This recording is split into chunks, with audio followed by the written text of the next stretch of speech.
this, and I think it's a great idea because there's so much that we can learn from one another and grow together from our shared experiences.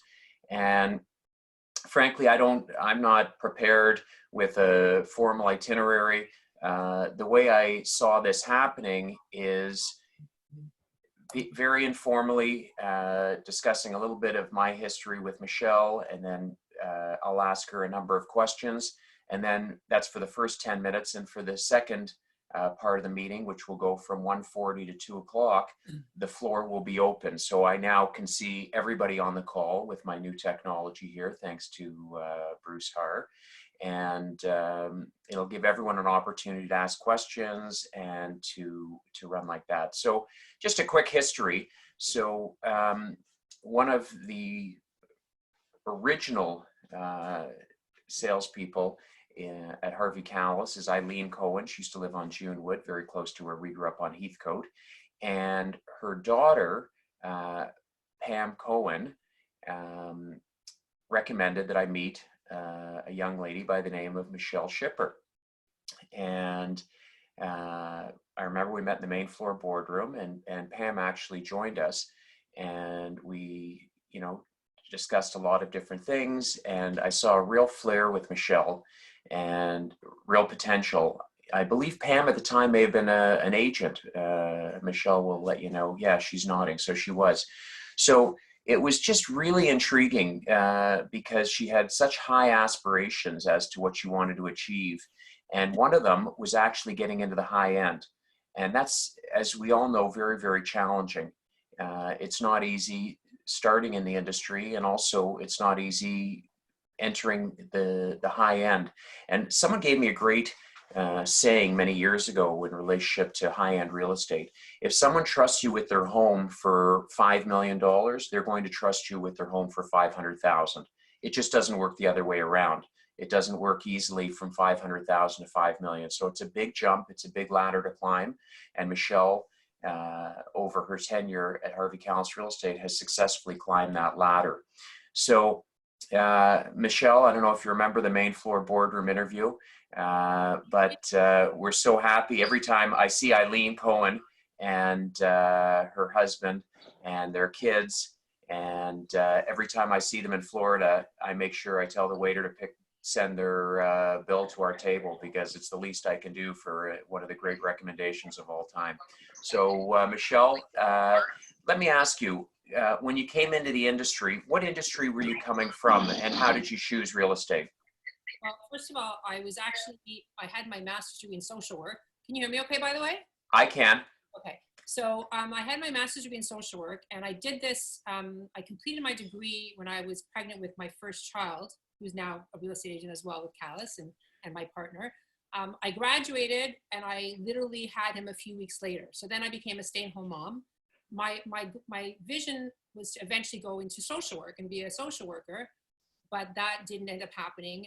I ended up being married for about 6 years, and then unfortunately I got divorced, and I had to choose a career that was going to be better suited for me, and I decided to go into real estate. But I want to actually go back to the reason that I decided to come to Kalles, and it was Pam was my friend, and she was working with Kalles. But I have to say, and I'm glad that Lisa and Harvey are on this call, because my first experience in luxury real estate, and I remember it like it was yesterday, I was probably 13 years old.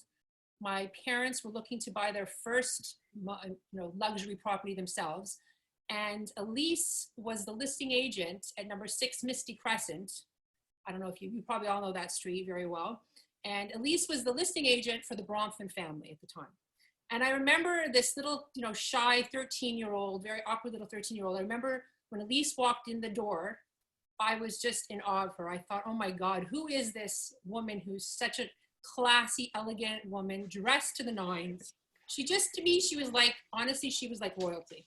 And I had a lasting impression that always stayed with me. And I remember thinking that if I ever go to real estate, I'm going to follow where she's at. And that's actually why I thought I wanted to come to Kalles. And it just happened to be a coincidence that my friend Pam and her mother were working for your company, which, by the way, now they're both out of the business, and I'm still in the business later. But it was really because of Elise. So thank you, Elise. It was all because of you. that I decided to come to Harvey Kalles. And so then going fast forward, I found myself in a situation, a very difficult situation. I was a single mom. I was not even 30 years old yet. I think I was 28 or 29. And I had two toddlers, literally a 1.5-year-old and a 3.5-year-old. And I was on my own with a mortgage for the very first time, my own little mortgage.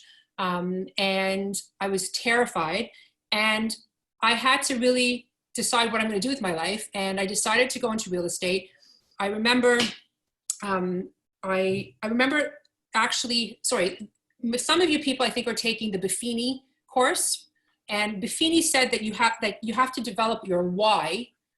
Susan, you can attest to this. You have to develop your why if you want to become a successful realtor. So my why was very, very real at that time. My why was putting food on the table for my two children. And that is the strongest why I think anyone can possibly have. It was very, very real and significant for me. So that's what motivated me and gave me my drive. So then I sat down and met with Michael, and I never interviewed with any other company, by the way. It was just, I met with Michael, signed up, and went forward from there. And then I decided, okay, how am I gonna get into this business? So I looked around, and at the time, FSBOs, for sale by owners, was a very popular thing back then. And so I thought, okay, I'm gonna chase some FSBOs. So coincidentally, there was a FSBO that was around the corner from my parents' home. It was a luxury townhouse. So I started calling the sign and kept persisting with calling. And he was, I'm gonna try private. And long story short, he ended up not listing with me because he sold it privately, but he was very impressed with my persistence. And because of that, he referred me. And of course, I was disappointed. I thought, oh, I didn't get the listing. But when I got the call from him that he was referring me to his very good friend who lived around the corner in a multi-million-dollar home, I was obviously ecstatic. And he said it was because of my persistence. I didn't give up, and he really admired that. So he introduced me to his friend Mo, and I listed their home on Fairway Heights in the Baby Golf and Country Club area. And that was my first experience getting my own listing on my own in the luxury market. And it built up from there. And then I remember I was at the house, sold it. A few weeks later, I get a call from another seller who lived in the area on Cliff in the same neighborhood. And they interviewed me and listed that home. And Michael, you're going to remember this very well. We all do. But I remember I was doing my first agent's open house there at the time. And I had ordered all the food, gourmet food and everything. I had this amazing open house with lunch prepared. And I was on my way to pick up the food. And it was actually 9/11. And I remember in the car listening to the news and heard this horrible news. I drove to your office, Michael, and at that time you used to have a little TV in the corner of your office, if you remember. I do. I remember we were all standing around staring at that TV screen. And that day, obviously my open house didn't, I sat at the open house. I went to the open house, I sat at the open house by myself. Nobody came, obviously. And that day, real estate kind of stood still for the next few months, at least 2 to 3 months. So that was that. And then the house ended up 2-3 months later, everything was fine. The market went back to normal. The house sold. Funny enough, Dmitry Mironov, who was a Toronto Maple Leaf skater, he ended up buying the property. But that's how I got into the luxury market. Incredible. It's amazing because, nothing is by accident. And I think there's a lesson there, and it's called persistence. And also, as Susan mentioned and Michelle mentioned also, it's the why. What is it? What drives us? And, frankly, some of us never know the reason why. And that's okay also. Sometimes you are just driven. Sometimes it's innate. Sometimes it comes from the generation before you. Sometimes it comes out of need. Sometimes it comes out of want. But everyone has a reason to be driven. But I'm just impressed with how, the persistence, going from a FSBO, people who've been in the industry for a long period of time remember when FSBOs was a source of business, a decent source of business, like there's days when you could, before privacy and all these different elements, that FSBOs was a way I started, some of you know this, but, I started in real estate at Canada Trust Real Estate. I'm looking, Cheryl Graff also did, and Barbara Krieger, and Robert was at the Permanent, Barbara Banks. They had a wonderful training program The commission structure wasn't terribly attractive for salespeople. It was 50-50, and there's a lineup out the door to get a job with this brokerage. It was interesting. And you had to sign a minimum contract for 18 months. And if you left any earlier, you had to pay them a fee for all the training they've given you. And it's interesting that everybody has their own reason and everyone has their own drive. But what I find the most interesting is that you're in a scenario whereby you started with high end and you continued in the high end. Obviously you sell, Michelle, in all different price points, but the high end is an area that you've really specialized in. There's a time you lived close to the area, away from the area, but you've maintained a presence, you know, and I've, you know, come with listing, you know, on listing presentations with you. I remember you had a castle listed for somewhere in the neighborhood of 20 million. So there's nothing that you haven't done. So, you know, I'm looking at the time, we're 10 minutes into it. We're north of 50 people on this call, which is great, it says a lot. And I'd like to open the floor. So does everyone know how to put their hand up in this? Like this, don't you? Don't you do this? There's actually a symbol, isn't there? There's a symbol on it. I've done it. If you go into reactions, you can do it there. Ah, reactions. Okay, so I'm going to put oh, perfect. Okay, good. Okay. See, so if you just go to reactions and you just put any sign up, and I'll see who it is, and I'll just call upon you. So does anyone have any questions? Looks like my hand is still up there. Mm-hmm.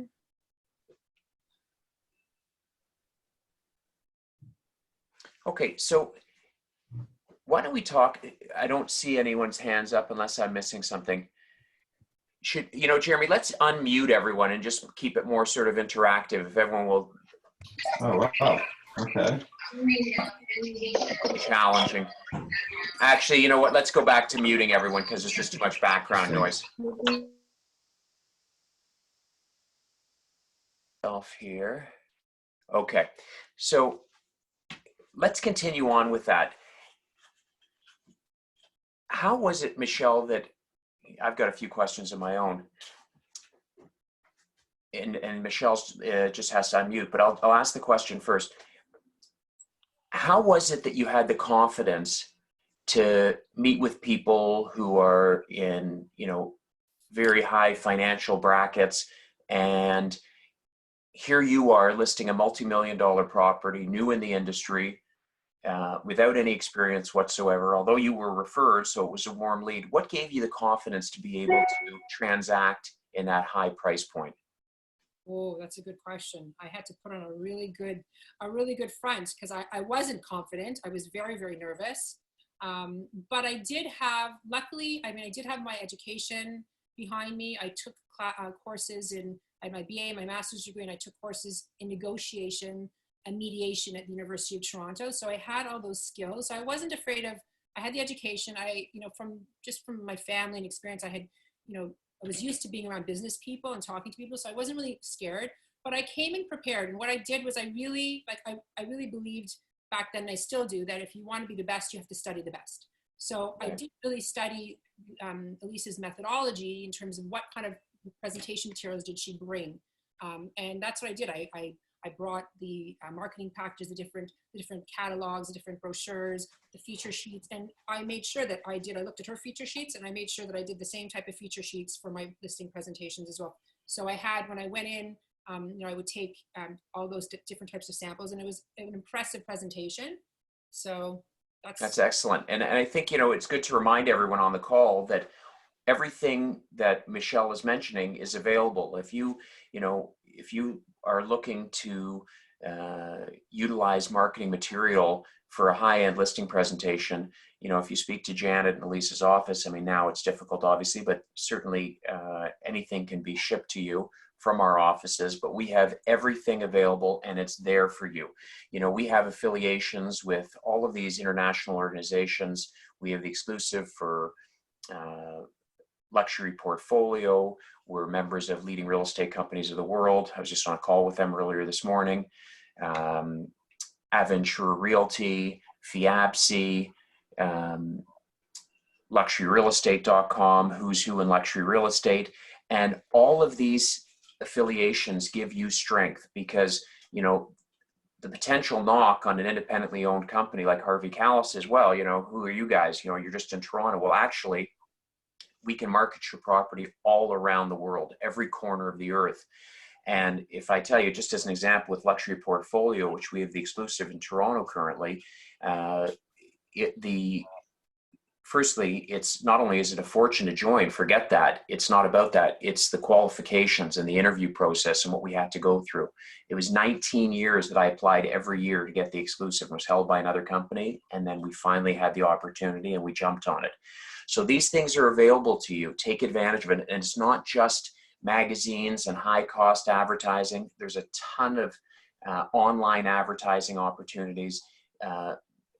You know, I see Jeremy's on the call. So maybe what we'll do is we'll send out to everyone, just so you know, adding, of course, Zhuhai through, you know, mainland China and Singapore, how if you have a listing that hits a threshold, in some cases it's $1 million, sometimes $1.25 million, sometimes $2 million, we automatically pay for and upload your listing instantly without you doing a thing. It's there for you and it's done for you.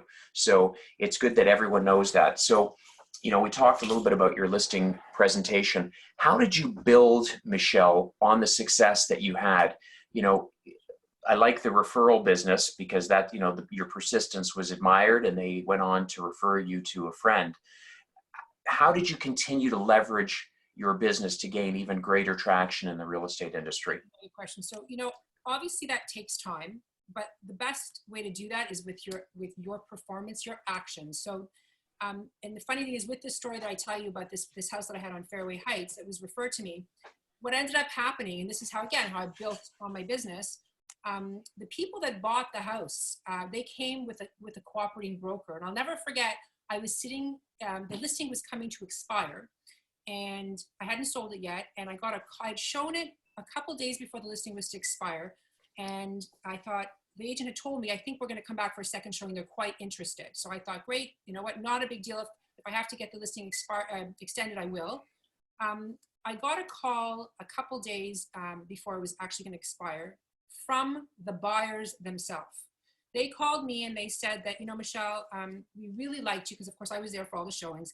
We really liked you. We were very impressed with your performance and how you showed the house. And very confidentially, our agent has told us that she wants to wait for the listing to expire and go directly to the seller and try and make the deal on her own. So in other words, get the listing and sell it at that point in time. So cut me out. And I was actually in shock. You know, here I am, like, I'm still like a single mom, like, you know, like every listing is big to me, right? And I'm sitting there thinking, wow, this probably never happens in the business. So I said, I cannot believe how kind you are, and I really appreciate it. And what I suggest you do then is you call your agent and you let her know that she needs to call me and make an appointment. And you insist upon it. And so he did. They made an appointment, and P.S. they bought the property. And then the buyers called me and they said, it was conditional on inspection. We want you to, if it's okay with you, we'd like you to continue the negotiations from here on in. We want you to handle the inspection and everything moving forward. And I said, well, you know, you're under contract with her. Like, is that okay? He said, yeah, we're going to work it out with her. We don't like the way she behaved, her ethics. So we want to work with you. She'll still get paid. So I said, no problem. My interest was, I was representing the seller and I wanted to get the property sold. So I said, no problem. I'll take care of it. So I negotiated the rest of it. And there was a big negotiation because Steve Balshin, I don't know if you remember him, that he was Sure. there. So Majestic.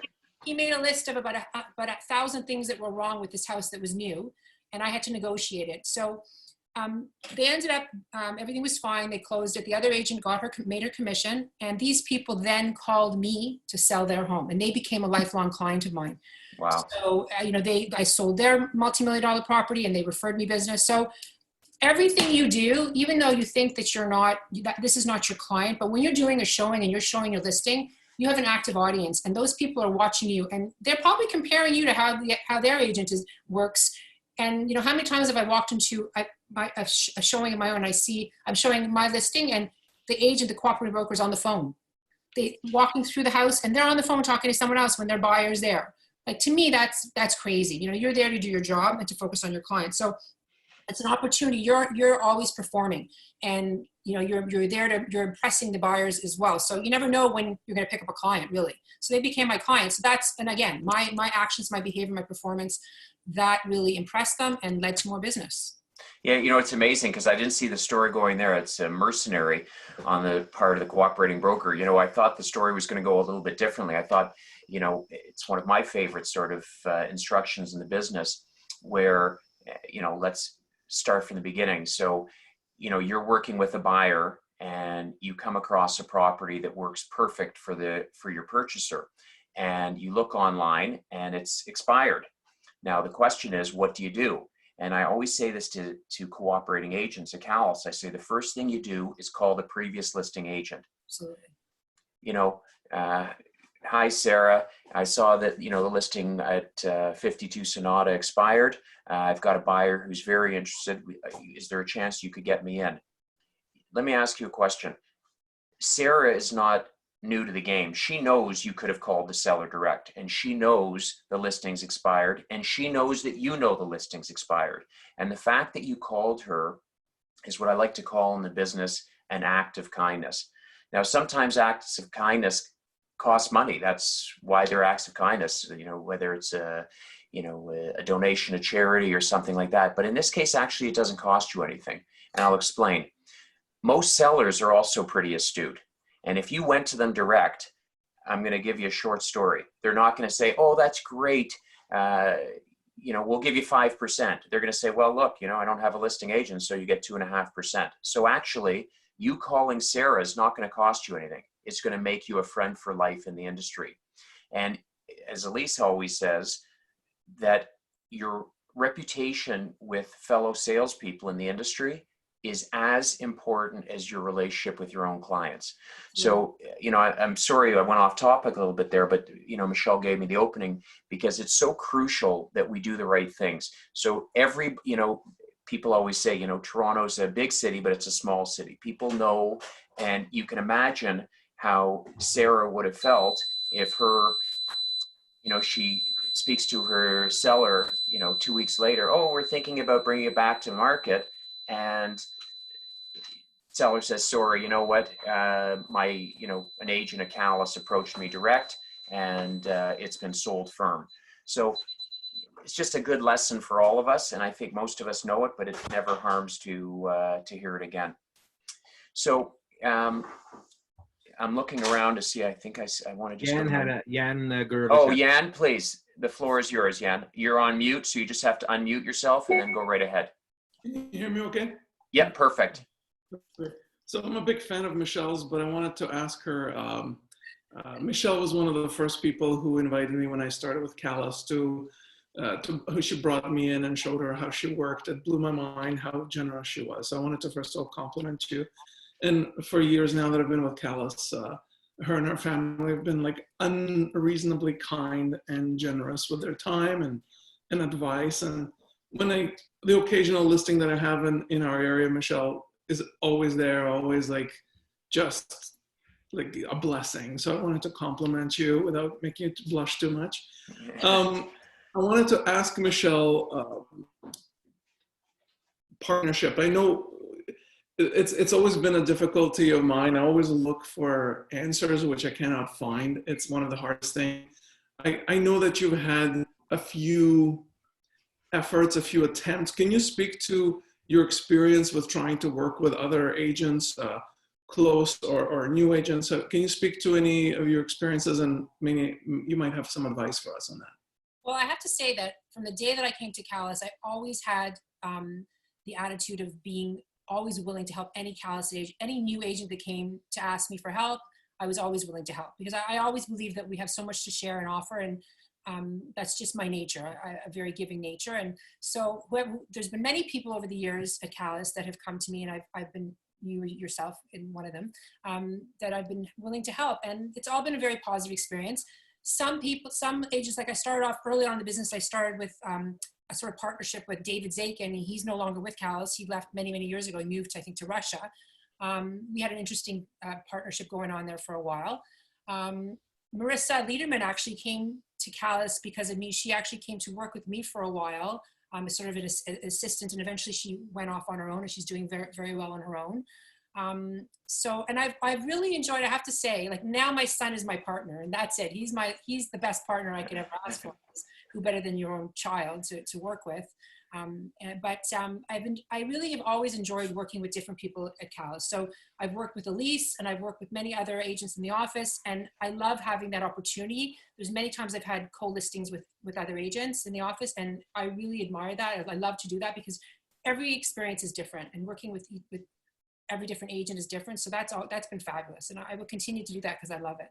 I love working with all different personalities, different people, different experiences. It's great. Outstanding. Outstanding. So Jeremy, you probably have a better view. Oh, I see Stephen Bianco has a question. Stephen? Hi, Michelle. Hi, Stephen. It's interesting. I also had a listing on the same day of the plane bombing in New York. And it was hopeless. An agent's open house, not a single person turned up. We just sat there watching the television. But what I wanted to ask you is, what and how are you able to do any marketing during this very difficult period that we find ourselves in at the moment?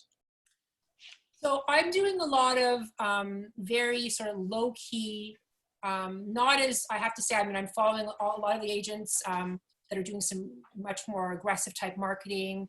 Like I follow Adam Weiner. There's lots of people on that are doing more aggressive advertising that have a lot more things to advertise, open houses and that kind of thing. But what I'm doing is a lot of posts that are about, I try to put some stats out there. I do a lot of personal posts. I do stuff about, like I've always put Susan's quotes out there every week. Anything that I can put out that's feel good. I put my baking posts out. I put out stuff about mental health from the things that come in from my children's school, just stuff like that. So that's really, that's the advertising that I'm doing right now. I think the best thing that we can all do right now, and I think Michael has talked about this a lot, is just to be calling people, but calling. But what I try to do is have this probably may not be enough for some people, but one meaningful conversation a day. Whether that's with, and for me, meaningful it doesn't have to be a client. It can be a friend. It can be a family member, anybody. But one conversation that I feel is meaningful. Not calling, how can I help you in real estate? No, that doesn't happen. It's, how are you doing? How are you managing during this difficult time? Is there anything I can do to help you? That kind of thing, really. And try to give people, like, when I talk to some people are more negative. I'm a very positive person. I try to stay very positive and talk about things that we can do to make ourselves feel better and that kind of thing. So that's what I'm doing. Excellent. I hope that's helpful. And I want to say one more thing, Michael, just talking about thanking people. So I have a very giving nature, but I have to say that one of the things that's drew me to the Kalles family and has kept me there for, it's over 20 years now, actually, is that when I did come to Kalles, I was a struggling mother. And when I say struggling, I mean, I literally could not afford to pay for my courses and my tread fees and that kind of thing. And Michael helped me because he saw my potential, but he also saw that, I needed help, and he helped me. And to that day, like, to me, loyalty is so important, and his kindness and generosity will never be forgotten. And that's why, like, to me, Kalles is the only family that I'd ever want to work for. So thank you, Michael. Thank you. That's very kind of you. And true, very true though. Thank you. Thank you. Thank you. Thank you. I'm looking around, Jeremy. I don't know if you see other questions, or we're getting close. I can wrap up. Any other questions? I don't. I just want to know where those cookies that Jan is, all those lovely cookies that he's got in the background. Where are those from? I'm getting hungry. I didn't even notice that. Oh, I see Adam has a question, and it's perfect. It's a nice segue because at next week's Fireside Chat Friday at 1:30, Adam and Birgit are going to be our guests. So I will transfer the microphone to them. They have a question. Hey, Michelle, how are you? Hi, good. How are you? I just have a question for the forum. I think you could help everyone because I have a great memory of you and I did a deal. You'll remember very well on Dunblane a couple of years ago with a family member. Yes. Remain unnamed, but I got it. Surprisingly, just kidding. Yes. Anyway, I think you can maybe give some light to the whole room here about. I was super impressed with how you kept your calm, and like it was a very difficult deal, and I was always super impressed with how you kept an even keel throughout the entire negotiations when I was like up and down, yelling at you, you know, in crazed environments. Yeah, it was crazy. And I have to say that experience really made me very cautious about getting involved with family for real estate, because it did cause me a lot of grief. Even long after it was all said and done, there was a lot of grief that I suffered because of it. So after that, I said, you know what, that's it. I'm never doing any business with family anymore. It's too difficult. I love my family too much, and I don't want to jeopardize that. But it was hard. It was really hard.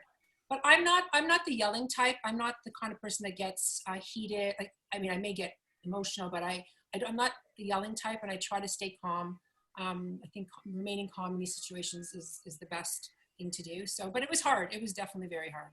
It was a difficult deal. And there's lots of difficult deals, but when you're dealing with family, it's a lot worse.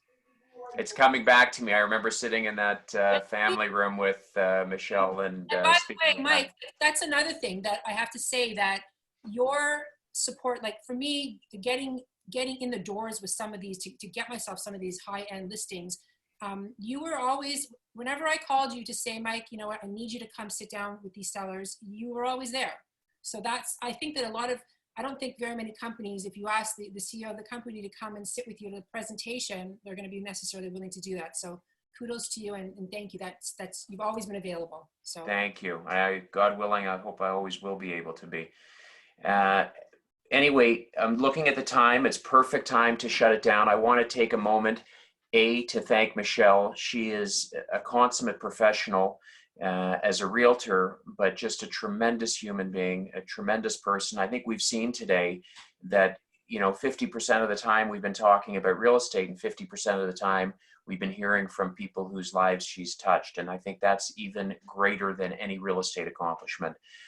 So thank you, everybody, for being on the call today. And I'm really looking forward to having Adam and Birgit next week on the Fireside Chat at 1:30 Friday. So thank you, everybody. Have a great weekend. thank you, everybody. Michelle, thank you. Thank you. Shabbat Shalom. Happy Friday, everybody. Have a good weekend. Take care. Thanks, everyone. Bye-bye. Thank you. Thank you, everybody. Bye-bye, everyone. Mwah.